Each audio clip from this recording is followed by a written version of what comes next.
Alors sikoyo eloko biso tolingi d'abord toboma nzala po likambo liboso okoko solola na bana te bakoma mayele soko mabumu na bango eza na nzala.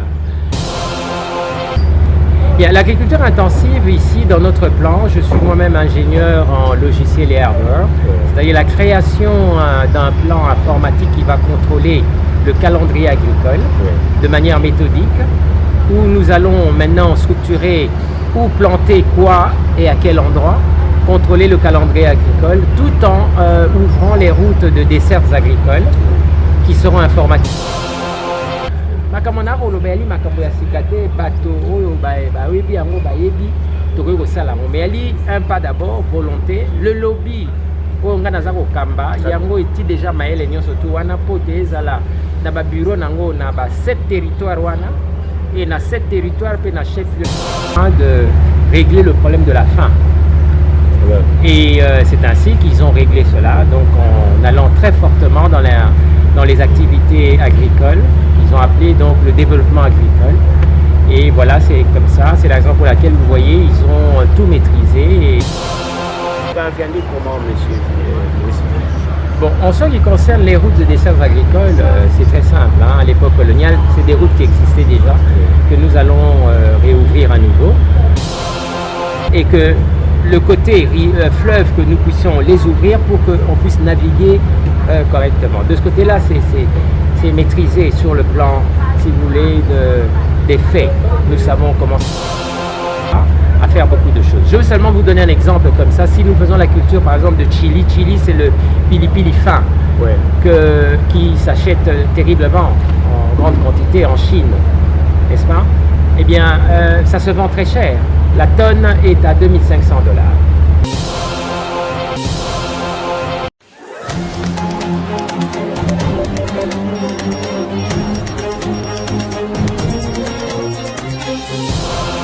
Voilà, merci beaucoup très chers téléspectateurs, mesdames et messieurs, fidèles auditeurs, auditrices de la radio-télévision libérale et Espace Grand Équateur TV, vous êtes partout pour nous suivre. Comme je vous disais au départ que c'est votre humble serviteur Eric Lieng, je suis présentement à Kinshasa, capitale de la République démocratique du Congo, et c'est dans une mission de service. Et à cette occasion, je rencontrerai le président de la plateforme de lobby qui est aussi visionnaire. Et plateforme de lobby, comme vous le savez, c'est une plateforme qui défend les antivaleurs dans la province de l'Équateur, a aussi une vision pour l'émergence de notre province. Et le visionnaire, c'est votre fils du terroir, Maurice Njoluruma, qui est par devant vous. Et nous allons parler autour de la vision de lobby, son absence à l'Équateur après les élections des sénateurs. Et nous allons finir par l'image générale de notre pays. Maurice Njoluruma. Bonjour. Bonjour. Excusez-moi parce que vous êtes aussi le frère de Philippe Lokangue. L'oncle, voilà. Le grand public de l'Équateur voudrait savoir, ça fait un peu longtemps que vous avez quitté la ville de Mbandaka après les élections du sénateur et vous avez amené une innovation qui est plateforme de lobby. Et le lobby, c'est une plateforme aujourd'hui reconnue dans la ville de Mbandaka qui défend les antivaleurs, aussi à une vision autour de l'émergence de la province de l'Équateur. Dites-nous un peu, vous qui êtes visionnaire de cette plateforme, après votre absence, vous êtes maintenant à Kinshasa, vous êtes aussi à l'étranger, qu'est-ce que vous pensez pour l'avancement de cette structure, non seulement dans la ville de Mbandaka, mais aussi dans la province de l'Équateur? Merci beaucoup pour votre question. Je voulais simplement dire que nous n'avons pas interrompu les travaux du lobby. Le lobby est une structure qui continue à fonctionner, même après les élections qui ont eu lieu. Notre but à nous, c'est le développement de l'Équateur. Alors, l'Équateur, son développement ne peut se régir que sur un plan qui commence par l'agriculture intensive. Vous voyez, donc les 7 territoires qui composent l'Équateur et son chef-lieu Mbandaka s'octroient d'abord le projet de l'agriculture intensive qui va nous permettre, n'est-ce pas, de développer l'industrie agricole. Parce que de cela, nous pouvons avoir l'ambition de nourrir toute la République démocratique du Congo si nous travaillons d'arrache-pied. Donc voilà, c'est une forte ambition qui nous emmène dans beaucoup de dérivés de développement. Et je vous le dis tout de suite, qu'après la Deuxième Guerre mondiale, les pays de l'Occident n'ont pas réfléchi autrement que par le premier point de régler le problème de la faim. Ouais. Et c'est ainsi qu'ils ont réglé cela, donc en allant très fortement dans les activités agricoles. Ils ont appelé donc le développement agricole. Et voilà, c'est comme ça, c'est la raison pour laquelle vous voyez, ils ont tout maîtrisé et ils fonctionnent correctement. Donc nous avons cette ambition et c'était un de nos projets, nous en avons plusieurs. Qu'est-ce que vous en dites de l'agriculture intensive? Bien, l'agriculture intensive ici dans notre plan, je suis moi-même ingénieur en logiciel et hardware, c'est-à-dire la création d'un plan informatique qui va contrôler le calendrier agricole de manière méthodique, où nous allons maintenant structurer où planter quoi et à quel endroit, contrôler le calendrier agricole, tout en ouvrant les routes de dessertes agricoles qui seront informatisées également sur les 7 territoires. Et ces routes de dessertes agricoles nous permettront, n'est-ce pas, de pouvoir écouler les marchandises dans les points de vente sur toute la République. Vous allez parvenir comment, étant donné que la province de l'Équateur, qui est entourée par l'eau, je vois sur les 7 territoires, il n'y a que 3 territoires, si je ne m'abuse pas, qui est lieu du chef-lieu de la province de l'Équateur par la voie terrestre. Les autres sont presque loin, et la voie fluviale. Et vous ferez comment pour appliquer la vision de la province de l'Équateur, étant donné que les routes à desserte agricole que vous parlez maintenant n'est pas encore arrangées, réhabilitées ou asphaltées? Vous parvenez comment, monsieur Bon, en ce qui concerne les routes de dessertes agricoles, c'est très simple. Hein. À l'époque coloniale, c'est des routes qui existaient déjà, que nous allons réouvrir à nouveau. Le côté fleuve, bien sûr, les ports existent, que nous allons réaménager. Le tout, c'est de permettre à nos produits de pouvoir s'écouler, n'est-ce pas, qu'il y a un mouvement, que nous pouvons rattacher les provinces avec les routes, n'est-ce pas, et que le côté fleuve, que nous puissions les ouvrir pour qu'on puisse naviguer correctement. De ce côté-là, c'est maîtrisé sur le plan, si vous voulez, des faits. Nous savons comment ça se passe. Mais le plus important, c'est, je crois que vous me demanderez dans quel produit nous voulons aller et comment est-ce que nous allons trouver le courant, l'électricité pour tout ceci. Tout à fait. Parce que la province n'a pas l'électricité. Oui, bon, alors c'est très simple. Nous avons envisagé la biomasse. Biomasse est une énergie qui réunit donc les déchets ménagers et végétaux ensemble, constitue la fonction, on va le dire de cette manière-là, pour créer l'énergie biomasse.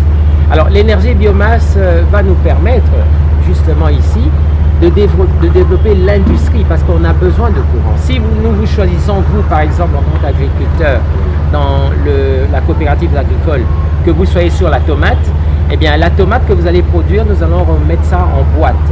Hein, nous allons industrialiser cela et pour pouvoir le vendre sur toute l'étendue de la République démocratique du Congo. Mais vous ferez comment? Parce que je vois seulement Maurice Njoli. Et derrière vous, vous avez des partenaires, vous avez des connexions que vous allez réaliser votre vision. Et si ce n'est pas un secret, quand est-ce que vous vous mettrez au travail? Oui, c'est-à-dire qu'on ne fait jamais une telle ambition seule. C'est d'abord tous les Équatoriens qui voudront rentrer et qui sont déjà, parce qu'on est nombreux, dans le projet.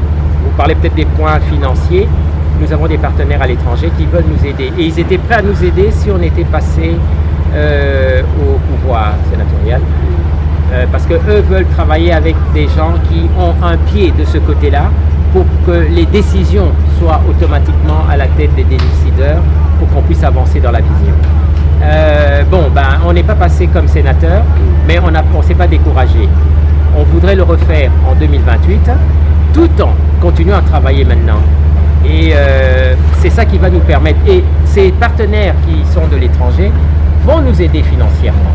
Parce qu'ils sont là, ils aident déjà d'autres pays africains, ils sont prêts à nous aider, n'est-ce pas, à faire beaucoup de choses. Je veux seulement vous donner un exemple comme ça. Si nous faisons la culture, par exemple, de chili, chili c'est le pili-pili fin, qui s'achète terriblement en grande quantité en Chine, n'est-ce pas?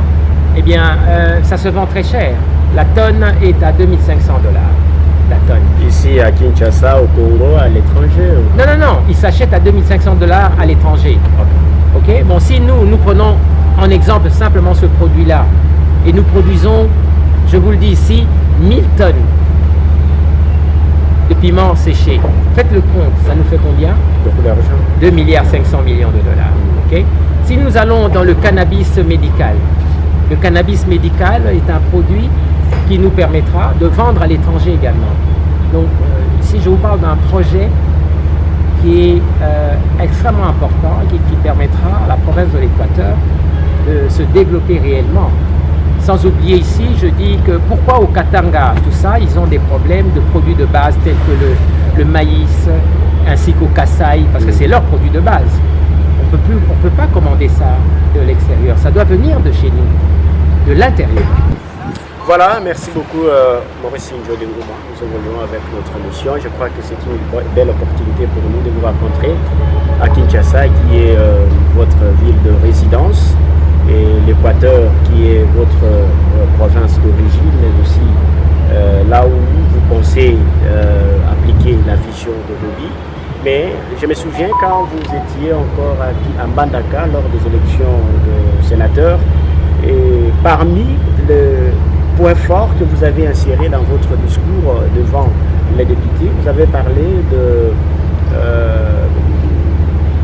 balinières en bois et avec les balinières métalliques. Donc vous pensez, vous pointez un jour, si Dieu fera grâce que vous puissiez arriver au niveau de commandement, des postes de commandement de ce pays, vous mettrez dans le combat d'écarter les balinières en bois et mettre le balinier métallique pour faire face aux naufrages qui gangrènent la province de l'Équateur. Est-ce que ce projet, vous avez abandonné parce que vous n'avez pas réussi aux élections sénatoriales, ou encore c'est encore inscrit dans le programme de Lobi dans la province de l'Équateur?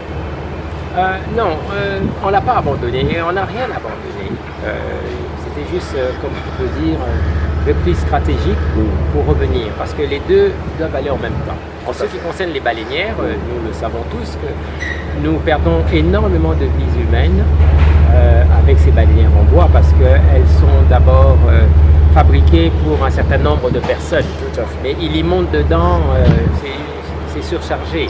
Et ce n'est pas un système de transport adéquat pour permettre aux gens de pouvoir naviguer. Donc l'idée est simple, nous l'avons déjà dit, nous allons... L'idée est encore là, c'est maintenu, nous allons progressivement donc remplacer, créer le transport correctement navigable, c'est-à-dire créer des vrais bateaux et qui vont permettre aux gens de voyager dans les 7 territoires et jusqu'à Kinshasa. J'ai dit, vous êtes responsable de Lobi, dans le bas qui a un départ que tout ça on a vu à Kinshasa. Bandeko ya Lobi bazobi na Équateur balingaka mingi koluka yo pamba te oza na makanisi ebele mpona avancement ya province ya Équateur à travers plateforme et aussi bandeko basanganaka ntango mingi kodéfendre banti-valeur et à travers le Lobi badenosaka balobaka te bazalaka toujours derrière vision oyo tiki na Équateur que Équateur ebongi tolona Équateur ebongi tosangisa baterritoire tosangisa mboka na biso tobongisa lolenge ya kotambola na biso. Malobano ya nini okoki koyebisa na baye bazali kolanda yo sasa epi na Équateur na lokota pete ya biso ya Lingala pamba te tobandaki na lokota na paya nini mpenza oyo bakoki kokanga bandeko nyonso ya plateforme na Lobi bakoki kokanga biso wana tokutanaki na yo awa to tokutani na yo na mboka ya Kinshasa. Merci mingi mpona yango.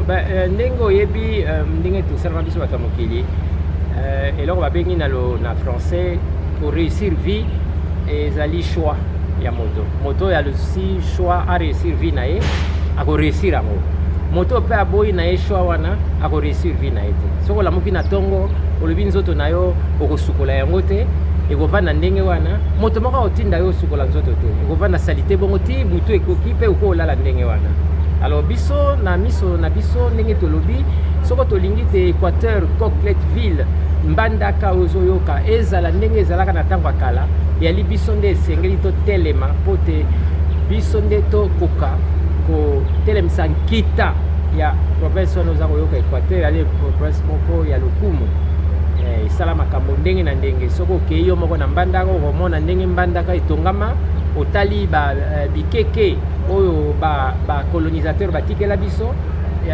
bâtiment wana ozoma bâtiment coloniaux wana eza na kitoko makasi eza kopesa histoire na biso déjà na kolakisa yo ndenge nini tozalaka. Alors sikoyo eloko biso tolingi d'abord toboma nzala po likambo liboso okokosolola bana te bakoma mayele soko mabumu na bango eza na nzala kosimba te. Donc yango tolobi likambo liboso biso totelemeli tosala yali d'abord agriculture intensive elingi oloba ya makasi po te biloko ya ndenge na ndenge otolingi tolona yango bateknologie nyonso tu toza nango bato bana bilenge basala bazali mabele ezali mbula ebetaka mikolo nyonso. Alors kamona nga nalobi ndenge nini yo okolakisa te bato balala nzala eyali mawa pe soni bato bakolala nzala te biso toali bato moko na Équateur na ndenge tokosala makambo eyali ke tosala ti tokóma na boyo babengi na lopoto restaurant de cœur ezali bisika oyo ke moto ana eloko akolia te akoti wana akamati sani na buffet ase servir alei asilisi mpe abimi ake moto moko wana ntina na ye te epe ana ntina moto moko te mpe batuni ata identité te abimi ake ça s'appelle l'opulence alimentaire nde bisika tolingi tokóma e mpo na yango bilei ezala ebele mpe na talo moko ya se ezala bafruit ezala balégume ezala mbisi ezala ngombe soso maki tout biloko nyonso na talo ya se nde na yango ekopesa biso mayele na bongo po te toya kolanda bainfrastructure na biso bana balongwa na bandako batata na bango baso bandako na bango moko etongama na basystème mpo mabele na biso wana ozomona terre na biso wana ozomona na yango tokosala babrike na babrike wana tokosala tokotonga bandako baekole bahopitau banini kaka na mabele wana ozomona nzambe apesa biso makambo ezali ebele oyo tokokosala mais ezali nabo babengi volonté moi wana ozomona epa na biso ekopesa biso énergie solaire omoni bandako babalabala nyonso tu ebeli minda donc na makambo na koloba yali makambo ya sika te bato oyo bayebi yango bayebi tokoki kosala yango mais yali un pas d'abord volonté le lobby oyo nga naza kokamba yango eti déjà mayele nyonso tu wana po te ezala na babureau nango na ba 7 territoire wana e na 7 territoire mpe na chef lieu ya mbandaka oyo ebengami mwana Équateur elingi oloba te kaka mongo oboye non toali bana ya Équateur biso tu ngai nali na limemia makasi nakita na makanza nakita na bolombo na ingende nani nali epai na nga esika moko différence ezali te omoni. Alors donc yali lokumu mingi ndenge nzambe apesaki biso mabele wana 7 territoire wana biso il faut totelemisa yango na nguya wana ya solo. Voilà, merci beaucoup Maurice Njoli, merci également la bande de nyonso bazwaki konza kolanda biso. Je pense que plateforme les lobby lobbyiste nyonso oyo bengaka ndeko Eric Liyenge mpona kosololaka na ye ntango nyonso autour ya vision oyo bolandi esika likanisi eutaki ndeko Maurice Njoli alobi te soki te to mpe abosani te kasi bisika azwami koto oyo azali kotula mpe makanisi aza kokanisa mokolo nini oyo akokita pamba te maso mabolisami nsima na mwa mikolo moke bokomona mbongo wana ekosalema mpenza na etuka ya Équateur mpe na mobandaka na makanisi oyo lobi ezali na yango mpe azali ye moko te nsima na ye azali na bapaya bazwami bikolo lisusu bazali kobanza na ye esika moko mpona koluka lolenge nini ya koya kopesa loboko na plateforme le lobby mpe komema yango liboso na province ya Équateur bayebanso bazalaka na plateforme le lobby bose rassurer ke makambo ya stina mpenza ezali koya mpe baza mosika bopusana bobengaka biso ntango nyonso oyeba lolenge kani yo osengela na yo to mpe lolenge nini kobonga na yo ete ozala mpe na kati ya plateforme le lobby. Sinon ndeko Maurice Njoli topesi yo matoni mingi pamba te osepelaki korépondre na invitation ya mwana mboka Eric Liyenge oyo mpe azali moko ya bazali kosunga bandeko na Équateur na kati ya plateforme de lobby nayebi te loba mosako baso ezali Non, liloba ya kobakisate tapesi yo merci mingi na ndenge oyaki na Kinshasa pe tokutani tosolola po tosangisa mayele na oyo tolingi tosala nango na bondimi te oyo nyonso tolobi lobi tokomona yango malembe tokangaki buku moko te babuku nyonso tokosala tokokoma ezalaki eza en préparation yango wana nde toza koya kuna tongai toyebisa yo ke oyebisa bandeko tu ke toa na nzela toa na nzela tokoya po te tobanda mise en place ya makambo oyo tolobi. Voilà, derrière la caméra, c'est votre ingénieur Yula qui a assuré en fait, la réalisation de cette émission et votre humble serviteur Eric Yenge. Au revoir.